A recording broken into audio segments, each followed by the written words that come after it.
And at this point, they don't have an understanding of what it is that we do. In fact, even people who I would say 15, 20 years ago may have had a general understanding of what research administration does, like research operations and stuff like that, like who were in charge of entire groups of research, right? As opposed to simply just the research administration part, which is how research has been set up for many, many, many years. Even those people at this point do not know what we do. And the field has evolved to the point at which it's a specialty on its own, and you can't put its leadership and decision and trajectory under people who do not have expertise in this area. It's almost like saying, hey, I want the Patriots to win a Super Bowl. I'm going to have Manessa coach them. What?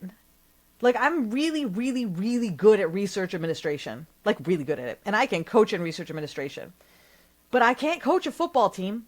That is not the appropriate place to put me, right? So no matter how qualified someone is or how good someone is, without this granular infrastructural understanding of research administration as an industry and on the theoretical operational level, we become the plus one to whatever other thing it is that this person is doing. And this video is a really great video for all of us to watch. So anyone who is a research administrator in leadership needs to watch this video, because it's so beautifully enlightening. And after watching it, I was like, oh my God, you and I have to talk. I feel like what she created, which is also, by the way, a fabulous spreadsheet for benchmarking, is a very big piece of the puzzle towards making a lot of these changes as our industry evolves, and gets us to the point where we have base salaries for inexperienced, I have never done research administration in my life, of $85,000.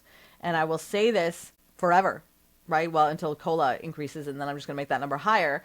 But if somebody is being brought into this position with zero research administration experience, regardless of whether they have experience doing other things or not, even if they are fresh out of college, the fact that you think they have the skill sets necessary to be able to tactically understand what needs to be done in this job tells you that this person needs to be paid $85,000, right? That's a bare minimum. And then after 18 months in the position, they now have enough knowledge to be at 100,000. And I don't think anyone who's been doing this job for less than a year, or for more than 18 months. Sorry, let me say that one more time. I believe that anyone who has been doing this job for more than 18 months needs to be at 100 plus. Okay.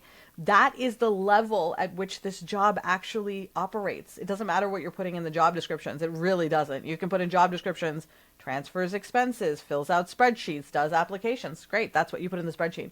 The actual scope and impact of this job is something completely different from what you're putting in the job descriptions. And so one, job descriptions are currently bait and switches, where you say, this is what you're going to do. Surprise, this is what you're actually doing.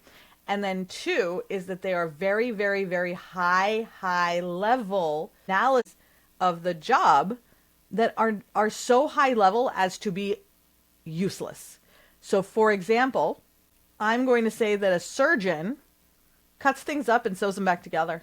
You can make anything sound really simplistic, right? The surgeon just cuts people up and sews them back together. What's the big deal? That's nothing. You fly a plane, so you drive. You drive something, right?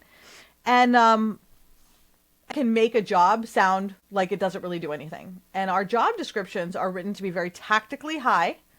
Bait and switch, Kelly. Yep, the bait and switch. It's a very tactical job. Come in, you're going to be doing all these things.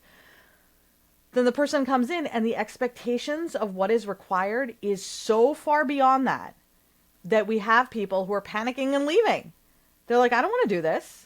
And the reason why they don't want to do this is because they recognize it's a bait and switch. I don't think anybody would have a problem doing this if they were being paid adequately for the work that they're being expected to do.